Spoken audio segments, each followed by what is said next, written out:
നാട്ടുകാരുടെ പ്രവൃത്തി എന്ന് പറഞ്ഞാൽ എൻ്റെ കുടുംബ വീടെന്ന് പറഞ്ഞാൽ പ്ലാവള സ്കൂളിൻ്റെ അടുത്താണ്. പൂവാർ റോട്ടിൽ സ്കൂളിൻ്റെ താഴെ ചാണൻ്റെ കരയിലാണ് താമസിച്ചിരുന്നത്. നിസ്സാര പ്രശ്നത്തിന് 7 പേരെ ഒരു ദിവസം വെട്ടി. ഒരു സ്ത്രീയെ അടക്കം 7 പേരെ വെട്ടി. അവിടെ നിന്ന് ഒളിച്ചോടി കുറച്ച് ദിവസം എവിടെ പോയി കിടന്നിട്ട് പിന്നെ ആറാലുമുട്ടി വന്ന് വസ്തു വാങ്ങിച്ച് അവിടെ വീട് വെച്ച്. അവിടെ ചെമ്പ് തൊഴിലാളിയായിരുന്നു. ആറാലുമുട്ടി തീവെപ്പ് കേസിൽ എല്ലാം പ്രതിയാണ്. പിന്നെ ഇവിടെ കോവിൽ വെച്ച് ഇവിടെ കിടക്കുകയായിരുന്നു. ഒരു നിയമം ഉണ്ടായി, എനിക്കറിഞ്ഞൂടെ. എങ്കിൽ എൻ്റെ വീട്ടിലുള്ളവരെ എനിക്ക് കൊന്നെടുത്ത് അങ്ങ് കുഴിച്ചു മൂടായിരുന്നു. അല്ല, അങ്ങനെ ഒരു നിയമം ഉണ്ടെങ്കിൽ ഈ രാവിലെ ആണ് വാൾ പോസ്റ്റ് ചെയ്ത് അവിടെ നേരത്തെ അടിച്ചു വെച്ചിരുന്നതാണെന്ന് തോന്നുന്നു. കൊണ്ടുവന്ന് അവിടെ ഒട്ടിച്ച്. മറ്റ് വീട്ടുകാരുടെ സമീപനമൊക്കെ എങ്ങനെയാണ്?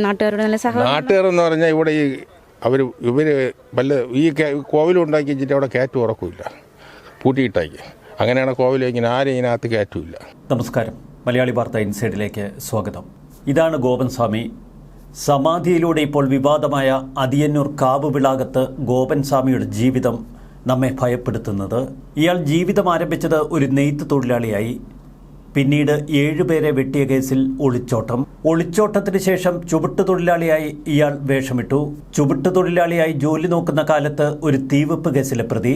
അവിടെ നിന്ന് ഒളിച്ചോടി ഒടുവിൽ ആത്മീയതയിൽ അഭയം കണ്ടെത്തുന്നു. മണിയൻ പിന്നീട് ഗോപൻ സ്വാമിയായത് എങ്ങനെയെന്ന് നാട്ടുകാർക്ക് അധികം അറിയില്ല. പക്ഷേ ആത്മീയത അയാൾ കച്ചവടമാക്കുകയായിരുന്നു എന്ന് ചിലർ സംശയിക്കുന്നു. അയാളുടെ ആത്മീയ കച്ചവടത്തിന് പിന്നിലും ചില ദുരൂഹതകളുണ്ട്. ക്ഷേത്രം നിർമ്മിച്ച് പൂജ തുടങ്ങി ഗോപൻ സ്വാമി സാധാരണ ജനങ്ങളിൽ നിന്നകന്നു. 5 വർഷം മുൻപ് ഒരു പത്മപീഠം നിർമ്മിച്ച് താൻ സമാധിയാകും എന്നൊക്കെ ഇയാളുടെ പ്രഖ്യാപനം. അതിനുശേഷമാണ് ഇപ്പോൾ ദുരൂഹമായ ഗോപൻ സ്വാമിയുടെ മരണം. പ്ലാവിളയിലെ മണിയനെ നാട്ടുകാർക്കൊക്കെ നല്ല പരിചിതം. മണിയൻ എന്ന പേരിലായിരുന്നു പ്ലാവിളയിൽ അയാൾ താമസിച്ചത്. അവിടെ അയാൾ ചെയ്തിരുന്നത് നെയ്ത്തു ജോലിയെന്ന് നാട്ടുകാർ. അവിടെ നിന്ന് ആറാലുംമൂട്ടിലേക്ക് കുടുംബവുമൊത്ത് അയാൾ താമസം മാറ്റി. ആറാലുംമൂട്ടിലെത്തി ഇയാൾ BMS യൂണിയനിൽ ചേർന്നു. നേരത്തെ AITC യൂണിയനിൽപ്പെട്ട ചുമട്ടുതൊഴിലാളിയായിരുന്നു. ആറാലുംമൂട് ചന്തയ്ക്ക് സമീപമാണ് ഇയാൾ താമസിച്ചത്. 20 വർഷത്തിന് മുൻപാണ് കാവുവിളയിൽ സ്ഥലം വാങ്ങി വീട് വെച്ച് താമസമാക്കിയത്. പിന്നീട് വീടിനോട് ചേർന്ന് കൈലാസനാഥൻ ക്ഷേത്രം ആരംഭിക്കുന്നു. ക്ഷേത്രത്തിന് പുറത്താണ് 5 വർഷം മുൻപ് സമാധിപീഠമൊക്കെ ഒരുക്കിയത്. ഭാവിയിൽ താൻ വലിയ സ്വാമിയായി അറിയപ്പെടുമെന്ന് ഇയാൾ പ്രഖ്യാപനമൊക്കെ നടത്തി. ഗോപൻ സ്വാമിയുടെ മൂത്ത മകൻ നേരത്തെ മരിച്ചു. നേരെ കൈലാസത്തിലേക്ക് പോകുന്നത് കണ്ടു എന്ന് ഗോപൻ സ്വാമി അടുപ്പമുള്ളവരോടൊക്കെ പറഞ്ഞു. ഭാര്യയും മക്കളെയും ഒക്കെ പലതും പറഞ്ഞു വിശ്വസിപ്പിച്ചതാണോ അതോ ഗതികെട്ട് ഗോപൻ സ്വാമിയെ കൊണ്ടുപോയി മക്കൾ സമാധി ഇരുത്തിയതാണോ? ഇപ്പോഴുള്ള 2 ആൺമക്കളിൽ ഇളയവനാണ് രാജശേഖരൻ. അച്ഛനൊപ്പം പൂജകളിലൊക്കെ പങ്കാളിയായി. ബ്ലഡ് ഷുഗറും പ്രമേഹവും കാരണം പാറശാലയിലെ സ്വകാര്യ ആശുപത്രിയിൽ ഇയാൾ ചികിത്സയിലായിരുന്നു. കഴിഞ്ഞ 2-3 മാസമായി കിടപ്പ് രോഗിയായി മാറിയിരുന്നു ഇയാൾ. ഏതാനും മാസങ്ങളായി ഗോപൻ സ്വാമിയെ അയൽക്കാരൊന്നും കണ്ടിട്ടില്ല. വീട്ടിൽ തന്നെ ഒരേ കിടപ്പാണ്. സമാധിയാകുന്നതിന് 3 ദിവസം മുൻപ് ആശുപത്രിയിൽ പോയിരുന്നു. അച്ഛൻ ആവശ്യപ്പെട്ടാണ് സമാധി ഇരുത്തിയത് എന്ന് മക്കൾ മാധ്യമങ്ങളോട് പറയുന്നു. ചൊവ്വാഴ്ച രാവിലെ 10:30 ഈ ഗോപൻ സ്വാമി നടന്ന് സമാധി മണ്ഡപത്തിലെത്തുന്നു. പിന്നീട് പത്മപീഠത്തിൽ കയറിയിരിക്കുന്നു. അരമണിക്കൂറിനകം സമാധിയായെന്ന്.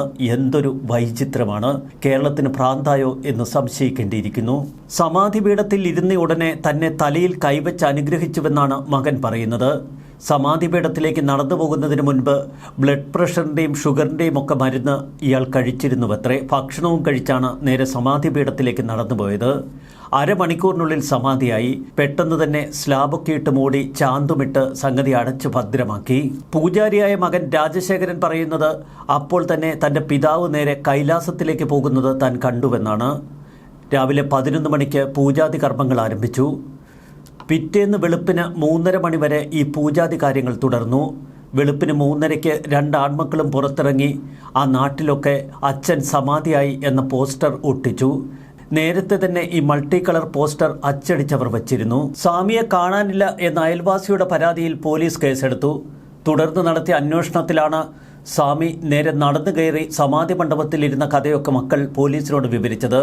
ഇതോടെ സംശയം മുളപൊട്ടി. നാട്ടുകാർ ഒരുമിച്ച് ചേർന്നു. തുടർന്നാണ് സ്വാമിയുടെ മൃതദേഹം പുറത്തെടുത്ത് പരിശോധിക്കാൻ പോലീസ് തീരുമാനമെടുത്തത്. ഇതിനായി ജില്ലാ കളക്ടറുടെ അനുമതിയും വാങ്ങി. സബ് കളക്ടറുടെ നേതൃത്വത്തിൽ ഇന്നലെ പോലീസ് അവിടെ എത്തി. അപ്പോഴേക്കും പോലീസിന്റെ കൈവിട്ട് കാര്യങ്ങൾ പോയിരുന്നു. ഹിന്ദു ഐക്യവേദി ഉൾപ്പെടെയുള്ളവരുടെ പൂർണ്ണ പിന്തുണ ഇതിനകം തന്നെ ഗോപൻ സ്വാമിയുടെ ഭാര്യയ്ക്കും മക്കൾക്കും. കുടുംബം കട്ടയ്ക്ക് നിന്നു. ഗോപൻ സ്വാമിയുടെ സമാധി മണ്ഡപത്തിന് വട്ടം പിടിച്ച കുടുംബം. ഈ സമാധി മണ്ഡപം പൊളിച്ചാൽ തങ്ങൾ ഇവിടെ നിന്ന് ആത്മഹത്യ ചെയ്യുമെന്ന് കുടുംബം ഭയപ്പെടുത്തി. സംഗതി കൈവിട്ടുപോയി എന്ന് മനസ്സിലാക്കിയ പോലീസ് പിൻവലിഞ്ഞു. പട്ടാപ്പകൽ ഇതുപോലൊരു തുറന്ന സ്ഥലത്ത് നടന്ന കാര്യങ്ങളൊന്നും നാട്ടുകാരോ അയൽവാസികളോ ആരും കണ്ടവരില്ല. അതുതന്നെയാണ് ദുരൂഹത ആരംഭിക്കുന്നതിൻ്റെ മുഖ്യ കാരണം. ചില അയൽക്കാർ പറയുന്നത് അച്ഛനെ ബലമായി പിടിച്ച് ഈ സമാധി മണ്ഡപത്തിൽ കൊണ്ടുചെന്നിരുത്തി സ്ലാബിട്ട് മൂടിയെന്നൊക്കെയാണ്. സമാധി മണ്ഡപം എന്ന പേരിൽ കെട്ടിയ കല്ലറ ഇതിനകം തന്നെ പോലീസ് സീൽ ചെയ്തു. ഇതിനെ കല്ലറയെന്ന് വിളിക്കരുത് എന്ന് അലറിക്കൊണ്ട് മക്കൾ. ഇത് സമാധി മണ്ഡപമാണ്. ഗോപൻ സ്വാമി മരിച്ചുവെന്ന് നിങ്ങൾ പറയരുത് എന്ന് ആക്രോശിക്കുകയാണ് ഗോപൻ സ്വാമിയുടെ ഭാര്യയും മക്കളുമൊക്കെ. ബന്ധുക്കൾ പരാതി നൽകാത്ത സാഹചര്യത്തിൽ സമാധി മണ്ഡപം പൊളിക്കുന്നത് ശരിയല്ല എന്നൊരു വിഭാഗം നിലപാടെടുത്തു. ഇരുവിഭാഗം ചേരിതിരിഞ്ഞ് പോർവിളിക്കുന്നതിന്റെയും സംഘർഷത്തിന്റെ വക്കിലെത്തുന്ന കാഴ്ചകളുമാണ് ഇന്നലെ മലയാളി വാർത്താ ടീം അവിടെ കണ്ടത്. കല്ലറ പൊളിക്കാൻ പോലീസ് എത്തിയതോടെ കല്ലറയ്ക്ക് മുന്നിൽ ഗോപൻ സ്വാമിയുടെ ഭാര്യയും ബന്ധുക്കളുമൊക്കെ കുത്തിയിരുന്ന് പ്രതിഷേധിച്ചു. പോലീസ് നടപടി ഏകപക്ഷീയമാണ് എന്നവർ ആരോപിച്ചു. ബഹളമായതോടെ കല്ലറ പൊളിക്കൽ തൽക്കാലത്തേക്ക് നിർത്തിവെച്ചു. 2 ദിവസത്തിനകം ഇക്കാര്യത്തിൽ തീരുമാനമെടുക്കുമെന്നാണ് പോലീസ് പറയുന്നത്. കോടതിയുടെ തീരുമാനമനുസരിച്ച് ഇനി പോലീസ് നീങ്ങും. കല്ലറ പൊളിക്കുന്നത് നിയമപരമായ നടപടിയെന്ന് കുടുംബത്തെ ബോധ്യപ്പെടുത്തുമെന്നാണ് ഇപ്പോൾ അധികൃതർ പറയുന്നത്. എന്നാൽ കല്ലറ ഒരു കാരണവശാലും പൊളിക്കാൻ അനുവദിക്കില്ല, തങ്ങൾ കോടതിയെ സമീപിക്കുമെന്നാണ് മക്കൾ പറയുന്നത്. മക്കളുടെ മൊഴികളിലെ വൈരുദ്ധ്യം തന്നെയാണ് ഈ ദുരൂഹതകൾ വർദ്ധിപ്പിക്കുന്നത്. ദുരൂഹതയകറ്റാൻ ഒന്നു മാത്രമേ മാർഗമുള്ളൂ: മൃതദേഹം പുറത്തെടുത്ത് പരിശോധനകൾ നടത്തുക. എന്നാൽ മക്കൾ പറയുന്നത് അച്ഛൻ പ്രത്യേകം നിഷ്കർഷിച്ചിരുന്നു, താൻ സമാധിയായി നേരെ കൈലാസത്തിലേക്ക് പോകുന്നു. ഇതിനിടയിൽ സമാധി പൊളിച്ചാൽ അച്ഛൻ്റെ ആത്മാവ് ഇങ്ങനെ അലയേണ്ടി വരും. തൻ്റെ സമാധി പീഠം അച്ഛൻ തന്നെയാണ് നേരത്തെ തയ്യാറാക്കി വെച്ചത്. പിന്നീട് കോൺക്രീറ്റ് അറയ്ക്കുള്ളിലേക്ക് ഗോപൻ സ്വാമി സ്വയം നടന്നു കയറി പീഠത്തിൽ ഇരുന്നുവെന്നൊക്കെയാണ് മക്കൾ വിശദീകരിക്കുന്നത്. കോൺക്രീറ്റ് പാളി ഉപയോഗിച്ച് സമാധി പീഠത്തിലെ അറ അടച്ചുവെന്നും അറ അടയ്ക്കുന്നതിന് മുൻപ് സുഗന്ധദ്രവ്യങ്ങൾ കൊണ്ട് അറ നിറച്ചുവെന്നുമൊക്കെ മക്കൾ വിശദീകരിക്കുന്നു. തന്റെ സമാധി ചടങ്ങ് ആരെയും അറിയിക്കരുത് എന്ന് അച്ഛൻ നിഷ്കർഷിച്ചിരുന്നു. മരണവിവരം പുറത്തറിയിക്കാൻ വൈകിയത് അതുകൊണ്ടാണ്. പ്രഷറിന്റെയും ഷുഗറിന്റെയും ഒക്കെ മരുന്നുകൾ കഴിച്ചാണ് അച്ഛൻ സമാധിയാകാൻ പോയതെന്നും മക്കൾ ഉറപ്പിച്ചു പറയുന്നു. കിടപ്പ് രോഗിയായ ഗോപൻ സ്വാമിക്ക് എങ്ങനെ എഴുന്നേറ്റ് നടന്നു ചെന്ന് സമാധി പീഠത്തിൽ ഇരിക്കാൻ കഴിയുമെന്നാണ് നാട്ടുകാർ ചോദിക്കുന്നത്. അതുകൊണ്ടാണ് തങ്ങൾ സംശയിക്കുന്നത് മക്കൾ എടുത്തുകൊണ്ടുപോയി അവിടെ വെച്ച് സ്ലാബിട്ട് മൂടിയോ എന്ന്.